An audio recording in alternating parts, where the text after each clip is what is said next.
4 மணி செய்திகளுக்கு வரவேற்பது நான் நந்தா. முதலில் இந்த நேரத்திற்கான தலைப்புச் செய்திகளை பார்க்கலாம்.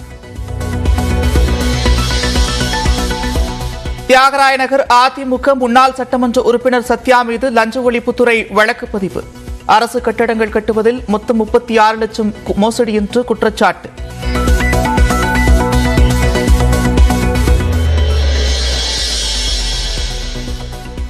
மதுரை அருகே திருச்சி திருவனந்தபுரம் இன்டர்சிட்டி எக்ஸ்பிரஸ் ரயிலில் திடீர் தீ. கள்ளிடக்குடியில் உடனடியாக தீ அணைக்கப்பட்டதால் பெரும் விபத்து தவிர்ப்பு.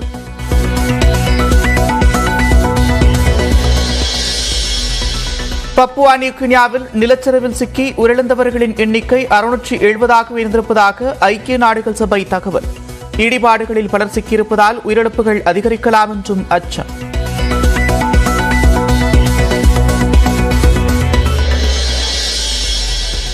டெல்லியில் உள்ள குழந்தைகள் நல மருத்துவமனையில் ஏற்பட்ட தீ விபத்தில் 7 குழந்தைகள் உயிரிழப்பு.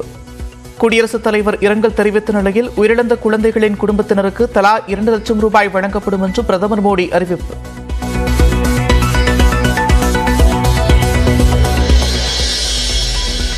மதவெறி அரசியல் நடத்துவோர் இந்தியாவின் எந்த மாநிலத்தில் பேசினாலும் திமுக மீது தாக்குதலை நடத்துகிறார்கள்.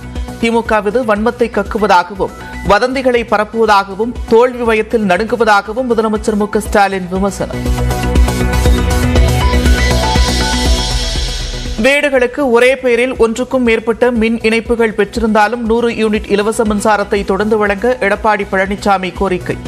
புதிய கல்வியாண்டு தொடங்க இருக்கும் நிலையில் மாணவர்களுக்கு இலவச லேப்டாப் குறித்து அறிவிப்பு வெளியிடவும் வலியுறுத்தல்.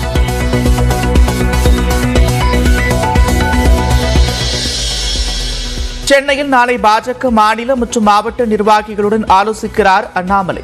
தேர்தலுக்கு பிறகு நடைபெறும் முதல் கூட்டத்தில் புதிய நிர்வாகிகள் நியமனம் உள்ளிட்டவை குறித்து ஆலோசிக்கப்பட உள்ளதாக தகவல். கலிங்கம்பட்டியில் உள்ள வீட்டில் தடுமாறி விழுந்ததில் மதிமுக பொதுச் செயலாளர் வைகோவின் வலது தோள்பட்டியில் எலும்பு முறிவு.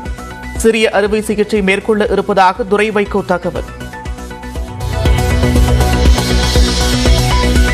தமிழகத்தில் 5 நாட்களுக்கு மிதமான மழை பெய்யும் என்று வானிலை ஆய்வு மையம் அறிவிப்பு.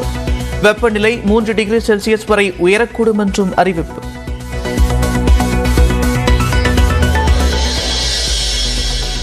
வங்கதேசம் மேற்கு வங்கம் இடையே இன்று நள்ளிரவு கரையை கடக்கிறது ரிமல் புயல். மணிக்கு 135 கிலோமீட்டர் வேகத்தில் காற்று வீசும் என்பதால் கடற்கரை பகுதிகளில் முன்னெச்சரிக்கை நடவடிக்கை.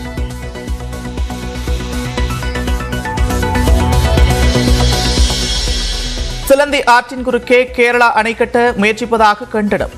தமிழக கேரள எல்லைப் பகுதியிலான சின்னாறு சோதனை சாவடியில் விவசாயிகள் போராட்டம்.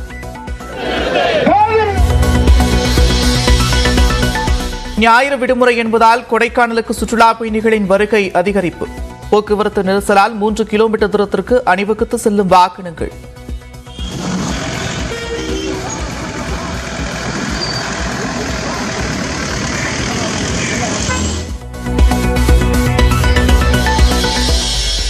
தேனி மாவட்டம் சுருளி அருவியில் குளிக்க சுற்றுலா பயணிகளுக்கு அனுமதி.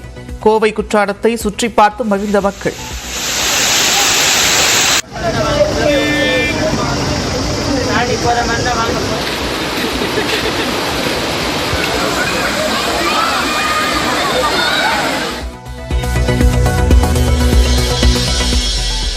மகாராஷ்டிராவின் நாசிக்கில் நகைக்கடையில் கட்டுக்கட்டாக 26 கோடி ரூபாய் ரொக்கம் பறிமுதல்.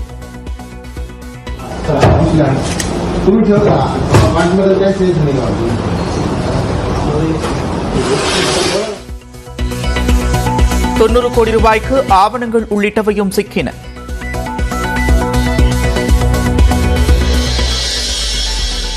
திருச்சி கொள்ளிடம் பாலத்தின் தடுப்பு சுவரில் ஆபத்தான முறையில் டிவிஎஸ் 50ஐ ஓட்டிச் சென்ற இளைஞர்.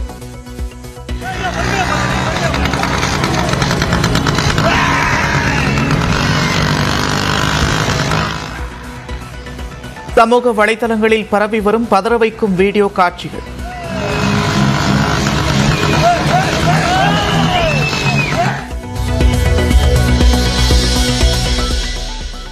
காஞ்சிபுரம் வரதராஜ பெருமாள் கோவிலில் வைகாசி பிரம்மோற்சவ தேர் திருவிழா.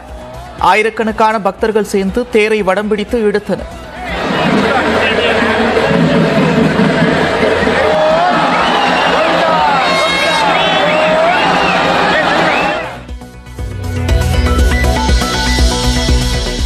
தூத்துக்குடி மாவட்டம் விளாத்திக்குளம் அருகே ட்ரைசைக்கிள் மீது மோதிய கார் 3 பேர் உயிரிழந்த நிலையில் 4 பேர் காயம்.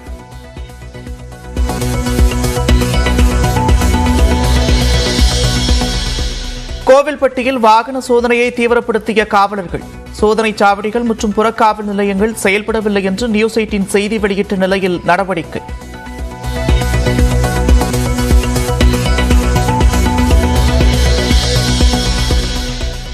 குஜராத் மாநிலம் ராஜ்கோட்டில் உள்ள விளையாட்டு மைதானத்தில் பயங்கர தீ விபத்து.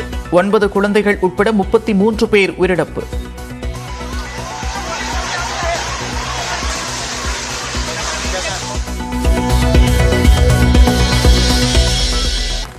நடப்பு IPL தொடரில் கோப்பையை வெல்லப்போவது யார்? சென்னை சேப்பாக்கம் மைதானத்தில் இன்று நடைபெறும் இறுதி யுத்தத்தில் கொல்கத்தா, ஹைதராபாத் அணிகள் மோதல்.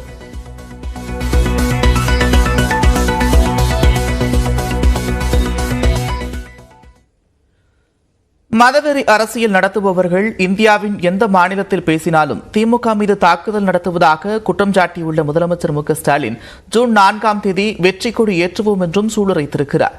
கருணாநிதியின் நூற்றாண்டு நிறைவு விழாவையொட்டி திமுக தொண்டர்களுக்கு முதலமைச்சர் ஸ்டாலின் கடிதம் எழுதியிருக்கிறார். அதில் திமுக என்றாலே சமூக நீதி, மத நல்லிணக்கம், எளிய மக்களின் வாழ்வுரிமை, மாநில சுயாட்சி, ஆதிக்க மொழிகளிடமிருந்து தாய்மொழியை பாதுகாத்தல் என இந்தியாவுக்கே முன்னோடியான திட்டங்கள் என்று எண்ணத்தை கருணாநிதி தனது செயல்களால் பதிவு செய்திருப்பதாக தெரிவித்துள்ளார். அதனால்தான் சமூக நீதிக்கு எதிராகவும் மாநில உரிமைகளை பறிக்கின்ற வகையிலும் இருக்கக்கூடிய மதவெறி அரசியல் நடத்துவோர் இந்தியாவின் எந்த மாநிலத்தில் பேசினாலும் திமுக மீது தாக்குதலை நடத்துவதாகவும் ஸ்டாலின் குற்றம் சாட்டியுள்ளார். திமுகவினர் மீது வன்மத்தை கக்கி வதந்திகளை பரப்புவதாக சாடியுள்ள ஸ்டாலின் தோல்வி பயத்தில் நடங்குவதை அவர்களின் குரல் வெளிப்படுத்துவதாகவும் விமர்சித்திருக்கிறார். திமுக தோழமையில் புதிய இந்தியா உருவாக்குவதை உள்ளுர உணர்ந்து அவர்கள் புலம்புவதை காண முடிவதாகவும் நாடாளுமன்ற தேர்தல் முடிவுகள் வெளியாகும் ஜூன் 4ஆம் தேதி வெற்றி கொடி ஏற்றுவோம் என்றும் ஸ்டாலின் தனது கடிதத்தில் குறிப்பிட்டுள்ளார்.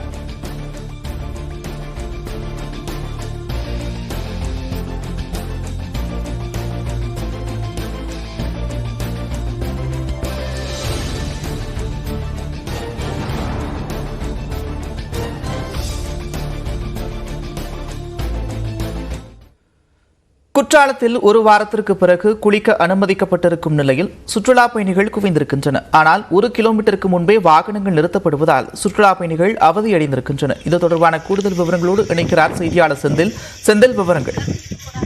நிச்சயமாக நந்தா, அதாவது கடந்த சில தினங்களாக மேற்கு தொடர்ச்சி மலைப்பகுதிகளில் பெய்த களமழையின் காரணமாக பிரதான அருவியான குற்றாலம் மெயின் அருவி, ஐந்தருவி, புலியருவி, சிற்றருவி, பழைய குற்றாலம் உள்ளிட்ட அருவிகளில் தற்போது ஆர்ப்பரித்து வரக்கூடிய தண்ணீரில் பல பகுதிகளில் இருந்து வரக்கூடிய சுற்றுலா பயணிகள் உல்லாசமாக ஆனந்தமாக குளித்து மகிழ்ந்து செல்கின்றனர்.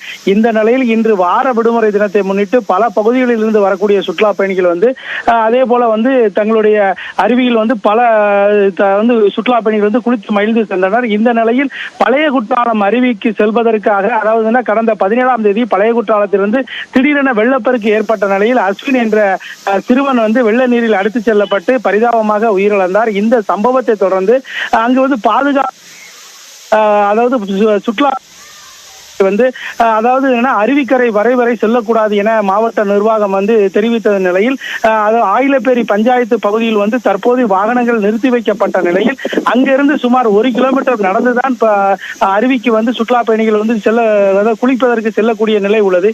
இதனால் இங்கு வரக்கூடிய சுற்றுலா பயணிகள் மிகுந்த அவதியடைந்தே வருகின்றனர். மேலும் சுற்றுலா பயணிகள் என்ன கூறுகிறார் என்றால், இந்த பகுதியிலிருந்து அங்கு வரை, அதாவது அருவிக்கரை வரை வாகனங்களை செல்ல அனுமதிக்க வேண்டும் எனவும் தற்போது சுற்றுலா பயணிகள் கோரிக்கை விடுத்துள்ளனர். நன்றி செந்தில், விரிவான விவரங்களுக்கு.